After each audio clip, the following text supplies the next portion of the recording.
There's a sound a washing machine makes when it's unbalanced, like it's trying to walk away from its own regret.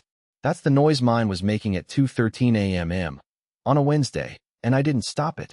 I just sat there on the bathroom floor, legs half numb from the cold tile, watching it rattle and slam against the wall like it was angry at me for everything I couldn't fix. Lila was asleep upstairs, or at least pretending to be. She'd gotten good at pretending. Earlier that night, she invited 5 of her friends over. No warning, just a text that said, "Hope you don't mind. I need people around tonight." I didn't ask why. I never do. I just picked up the clothes on the couch, vacuumed the parts of the carpet with crumbs, and lit one of those candles that smells like pine and debt. They arrived an hour later, all of them in perfect clothes with perfect teeth, and that perfect way of talking like every sentence was made for a group chat. I stayed mostly in the kitchen. I always do. I'm good at putting out bowls of chips and pretending I belong in my own house. And then, she said it. I heard my name, so I listened. That's how it starts, right? One of them, I think her name was Audria or Audra or something equally intimidating, asked, "Is he okay? He seems kind of quiet." And Lila, the woman who once told me I was the calm in her storm, laughed. Actually laughed. "Oh, Ellis," she said. "He's just going through one of his phases. You know, that emotional turbulence stuff? I keep telling him therapy would help, but he's convinced overthinking is a personality trait." They laughed, and I stood there, in my own kitchen, holding a bottle of store-brand seltzer, realizing that the person I live with describes me like a seasonal disorder. I didn't say anything. What would I say? Actually, I'm just tired of being treated like a malfunctioning appliance. Yeah, that'd go over well between the charcuterie and the Spotify playlist titled Vibes Only. So I stayed quiet, waited for them to leave, smiled when I had to, then went downstairs and threw everything I could find into the washer: shirts, socks, kitchen towels, a jacket I haven't worn since last fall. Maybe I wanted it to break. Maybe I just needed something else to fall apart before I did. And then, like clockwork, she came down, still in her wine-colored dress, hair messy in that way that makes her look like a painting and me like a maintenance issue. She leaned against the doorframe. "Hey," she said. "You okay?" I didn't look at her. "You know I love you, right?" she added, soft, like it fixed anything. The washing machine answered for me. Another loud slam, louder than my thoughts. And still, I said nothing. But inside, something very quiet inside me stood up and started walking away. The morning after the wine and the laughter and the comment that burned a hole through my spine, Lila made pancakes. That might not seem like much, but Lila doesn't make pancakes. She orders brunch. She Instacarts overnight oats. She sprinkles chia seeds like they're confetti from some health cult celebration. But that morning, there she was, hair tied up, sleeves rolled, flipping pancakes like it was 1952 and guilt came with syrup. I stood in the doorway watching her. She didn't see me at first. She was humming. Actually humming. Something soft, probably a song she heard on TikTok and forgot was stuck in her head. And for a brief, sick moment, I thought, maybe she regretted it. Maybe she remembered what she said. Maybe today she'd look me in the eye and say, "Ellis, I'm sorry. That was cruel. I messed up." But no. She turned around, handed me a plate, and said, "I made yours without blueberries. I know you hate the seeds." That was her version of a white flag. Not a conversation. Not acknowledgement. Just flour, butter, and silent expectations. I was supposed to accept this unspoken truce. Supposed to eat and smile and let it go. I sat across from her at the table, cutting into the pancake like it had done something wrong. She scrolled on her phone between bites. No mention of last night.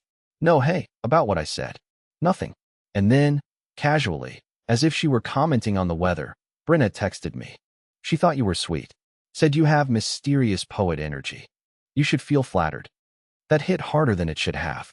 Mysterious poet energy? That's code for, he looks like he has unresolved trauma and probably listens to sad music in the shower. I didn't say anything. Again, that's starting to become a pattern, isn't it? She went on talking, something about her work schedule, about needing to pick up a return from the mall, about how her coworker Jonas might be on the spectrum, but, like, charmingly. I nodded. I answered when I had to. And all the while, my stomach turned over those pancakes like they were made of concrete. Later that afternoon, I found her voice notes. I wasn't snooping, I swear. Her phone was playing them through Bluetooth in the car, when she forgot to disconnect. I only heard one before she yanked it off audio. It was her talking to someone named Mads. Probably Madison, her college roommate turned executive creative strategist, whatever that means. She was laughing. No, like, I know I was harsh, Lila said. But you should have seen his face. He looked like a kicked puppy. I hate that I always feel like I have to be the strong one. Like I'm dating an open wound sometimes. I remember every word. They're tattooed on the inside of my skull now. Dating an open wound. That was the moment it stopped being about a bad night. That was the moment I realized maybe I wasn't broken. Maybe I'd just been bleeding in a house with someone who never learned how to hold a bandage. But of course, I said nothing. Because the minute I start saying everything, I know I'll never be able to stop. 2 nights later, I noticed her toothbrush was missing. It wasn't the kind of thing you usually track. You don't keep mental tabs on someone's toothbrush until it's not there. Until you open the medicine cabinet, and there's only one. Yours, standing alone like the last soldier who didn't hear the war was over. I didn't ask about it right away. I told myself it was probably in her travel bag. Maybe she brought it to work because she had some overnight meeting I forgot about. Maybe she dropped it, lost it, decided to replace it. But deep down, I already knew. And then the sweater appeared. It was draped over the back of our couch the next morning. Pale gray, unfamiliar texture. Definitely not mine. I hadn't seen her wear it. The tag still had the fold mark like it had only been worn once, maybe twice. It smelled like cologne I couldn't name. Something woodsy, not mine. Something expensive. Something deliberate. When she came downstairs, I was staring at it like it had grown teeth. She looked at it for a full 2 seconds and then just said, "Oh, that's Jonas's. I brought it back after our late brainstorm on Monday. He forgot it in my car." She said it casually, like it wasn't a man's sweater in our living room. Like I was overreacting for even noticing. And maybe I was. I mean, she did work closely with Jonas. They were always organizing brand pitches, staying late for client meetings, hosting those obnoxious wine and whiteboard nights where ideas flowed freely, and so did her excuses. But still, why didn't she just leave the sweater at work? Why did she bring it into our home? Why was she wearing it at all? "Do you want me to toss it in the wash?" I asked. She paused. "No. I told him I'd bring it back today. Don't bother." I watched her grab it, shove it into a tote bag, and walk out the door like nothing was wrong. And maybe it wasn't. Maybe everything was just modern and progressive and chill, and I'm the insecure caveman who can't handle his partner being friends with men who wear $300 sweaters and have complex playlists for different moods. But it felt off. It felt like she was playing a game I didn't know the rules to. That night, I went into the bathroom again, not to find her toothbrush, but just to see if anything of hers had come back. It hadn't. What had appeared, though, was a tiny red mark on her neck. Not big, not dramatic, not the kind of thing you'd notice unless you were looking for it. But I was. She caught me staring in the mirror reflection. "What?" she asked. "Nothing." She turned, smiled, kissed my cheek, and said, "You're overthinking again. You always do that when things are going well." That was the moment I realized we weren't even speaking the same language anymore. She thought this was going well. I thought I was unraveling in slow motion. And the scariest part? I couldn't even tell which of us was right. I've never been the type to snoop. I don't read texts over shoulders, I don't check browser histories, and I certainly don't go through phones. Mostly because I'm terrified of what I might find. But also because I've always believed that if you have to look, really look, something's already broken. But that changed on a rainy Thursday at exactly 7:26 p.m. We were on the couch, a movie playing in the background. One of those soft, slow dramas she always insists she loves, but spends scrolling through half the time anyway. I was pretending to watch it too, but really, I was studying her posture. Her detachment. The way her shoulders curved slightly away from me instead of into me. That's when her phone buzzed. She didn't move. Buzzed again. Still nothing. Eyes fixed on the TV, expression blank. I turned slightly, just enough to catch the screen light up on the coffee table. 2 missed calls. Same name, both times, K. No emoji, no surname. Just a single letter like it was some classified agent from her secret life. And she didn't even blink. After the second buzz, she casually reached forward, flipped the phone over screen down, and said, almost like reading a line she'd rehearsed, "Spam again. I swear these bots are getting more aggressive." That's when I knew she was lying. Not because I had proof. Not because I knew who K was. But because Lila doesn't lie well, not to me. Her voice always goes half a tone higher. Her words stretch just a second too long, and she always over-explains when she's covering something up. And now I was sitting next to her, pretending not to know she was pretending. It made my skin crawl. Later that night, when she went upstairs to shower, I stared at her phone like it was a live animal I wasn't qualified to handle. I didn't touch it. I didn't need to. Just seeing how calmly she flipped it over made everything louder in my head. Who the hell was Kay? A friend? An ex? A man from work? Someone from the gym she doesn't go to anymore? I didn't sleep that night. I just lay there in bed next to her, both of us facing opposite directions, listening to the soft click of the ceiling fan. Her breathing was calm, steady, like nothing was wrong. I wanted to turn over, say something, ask. But every time I built up the courage, I remembered that look on her face. The look of someone who's already decided how much truth they're willing to share. And worse, I remembered the way she'd smiled at me earlier. The kind of smile people give to hotel staff or Uber drivers. Polite, hollow, disconnected, like I was just background noise. And that's when it hit me. I hadn't been in a relationship for months now. I'd been haunting one. I used to like hosting. Not in the Pinterest perfect way Lila did, with wine pairings and mood lighting and playlists curated down to the tempo. But in my own quiet way, I liked making people feel comfortable. I liked offering second helpings and remembering who didn't eat mushrooms and who was allergic to shellfish. But the night Lila invited over her work friends for just a small dinner, I knew something was different before the doorbell even rang. She was dressed too sharply, not in her usual cozy hostess clothes, but in a fitted black blouse I'd never seen before. Her makeup was heavier, her hair styled like she was heading to a rooftop party, not just dinner in our rental. And then the guests arrived, 3 of them. 1 woman, 2 men. I recognized Brenna from before. The other woman was quiet, polite. The second man was new. Jonas? No. Kay. She didn't introduce him by name at first. Just, hey everyone, this is Kay. Like that initial was enough. Like I was supposed to know him already. Like he belonged. He shook my hand with one of those firm, too confident grips that lasted a fraction too long. Looked me dead in the eye and smiled like he knew things I didn't. The entire dinner was theater. Lila laughed too hard at his jokes, leaned in when he spoke, kept her wine glass turned toward him like it was some unconscious gravitational pull. At one point, he complimented the candle on the table, just a stupid lavender thing from Target.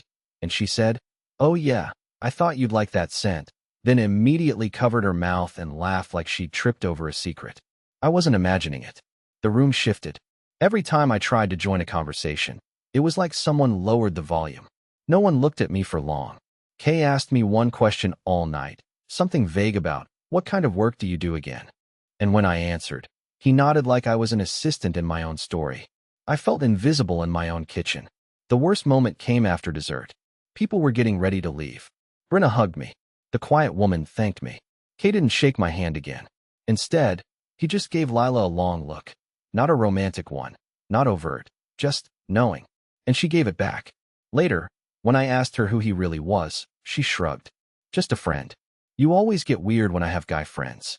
Don't make this a thing." I wanted to scream. I wanted to shout that I wasn't making it a thing they already had. But instead, I said what I always say. Okay. That night, I sat in the driveway after taking the trash out, just staring at the sky. No stars, just clouds and a flickering street lamp and the sound of someone else's dog barking like it was trying to warn me of something I couldn't name. And for the first time since this whole spiral began, I thought something I hadn't let myself think until now. What if she's not coming back? Not physically. She lives here. Her clothes are still in the closet. Her coffee mug's still in the sink. But mentally, emotionally, spiritually, what if she left a long time ago and just forgot to tell me?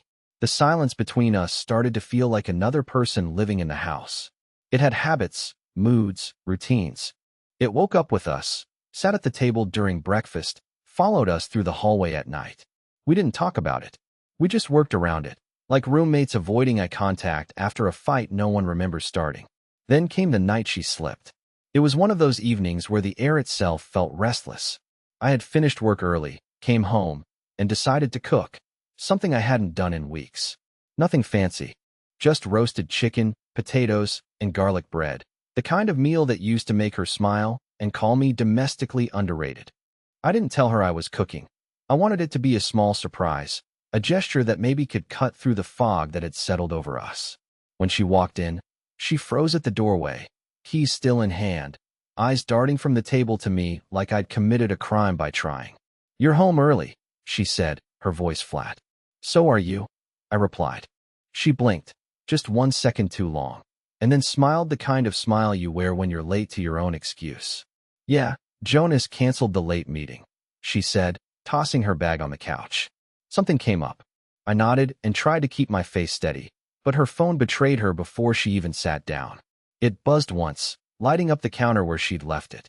One name, one message. From Kay, "Made it home. You were right. Worth the drive." I didn't say anything right away. I just looked at her phone, then at her, waiting for her to notice that I'd seen it. When she did, she didn't even flinch. She just walked over, turned the screen face down, and said, "You shouldn't read my messages, Ellis. It's invasive."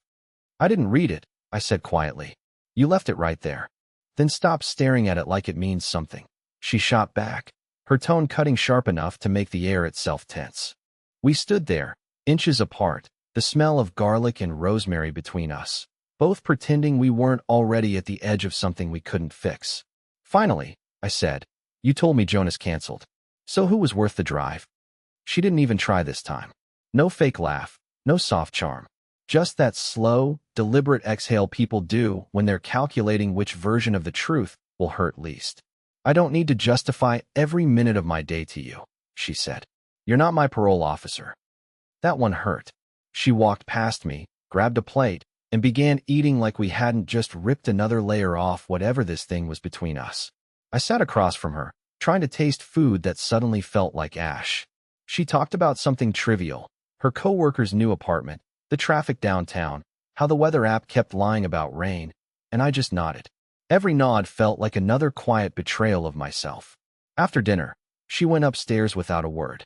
I stayed in the kitchen, staring at the empty plates, the half-drunk glass of wine she'd left behind, the flickering candle that burned lower than it should have. Then, for reasons I can't explain, I went to the window. And that's when I saw it. A car I didn't recognize parked halfway down the street, engine idling, lights off. I stood there for almost a minute before it finally drove away. No headlights, no hurry, just gone. When I went upstairs, the shower was running. The sound of water covered everything. My thoughts, my doubts, the steady, hollow pulse of my heart. I looked at her side of the sink. Her toothbrush was back. The same color, same brand, same place. Only one problem. The bristles were blue. Hers were always white. I started keeping track of her lies without meaning to. Not in a journal, not on paper, just in my head, like tally marks carved into the walls of a prison cell. I knew how often she said, "just 5 minutes," before leaving for hours. I knew when her perfume changed. I knew when she stopped humming in the mornings.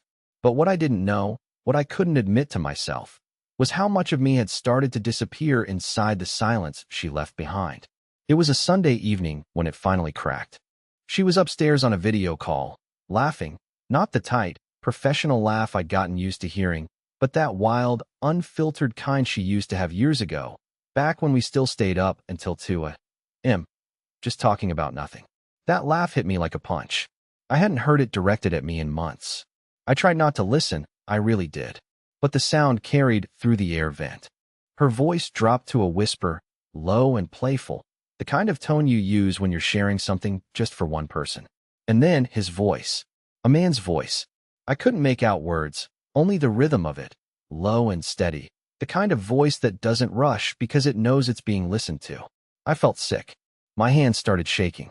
I went to the bottom of the stairs, half of me ready to burst into the room, half of me praying I was wrong.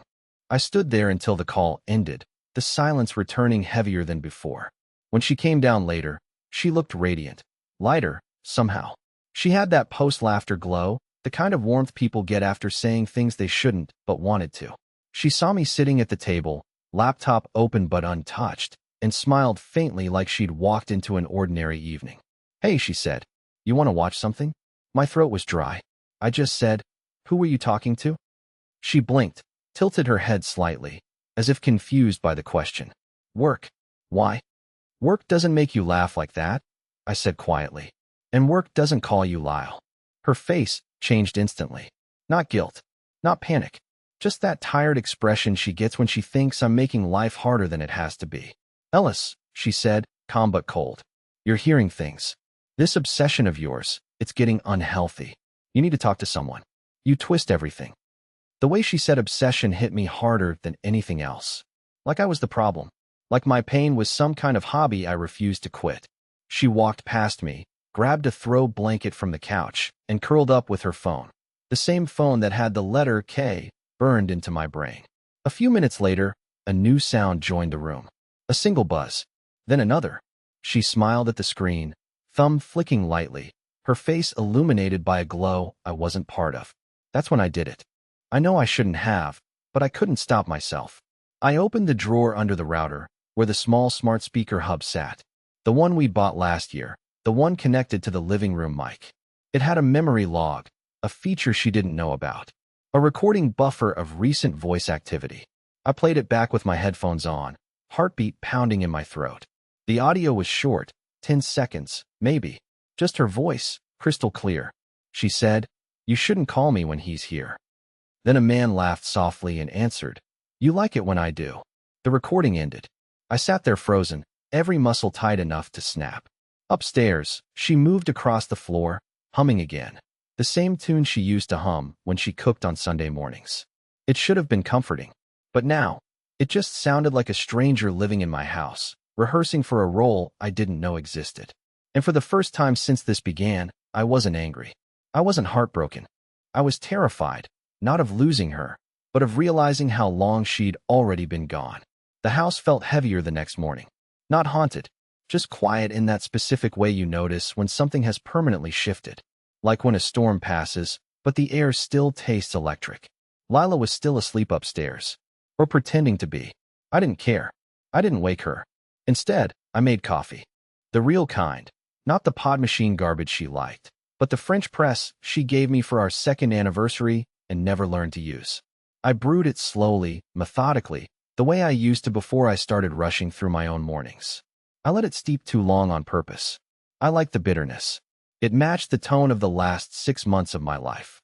Then I sat down with a legal pad. No laptop, no typing. Just a pen and a page and every word I had swallowed instead of spoken. I didn't write a letter. I didn't list out accusations. I didn't need to. I wrote one sentence. I remember who I was before I started apologizing for my own feelings. That was it. That's what I needed.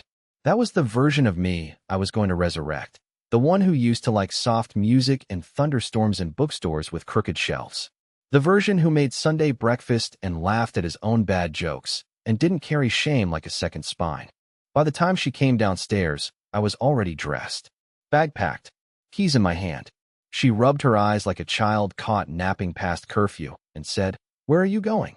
I didn't raise my voice. I didn't deliver some perfect final line. I just looked at her and said, "You already went first. I'm just catching up." She stood there in silence. For the first time in months, she didn't have a clever reply. No deflection. No gentle dismissal disguised as concern. And that silence, that was the most honest conversation we'd had in a year. I walked out without slamming the door. I didn't need noise to mark the ending. I drove for 3 hours with no destination. I ended up by a lake I hadn't seen since I was a teenager, the one where my brother and I used to skip stones until our arms hurt.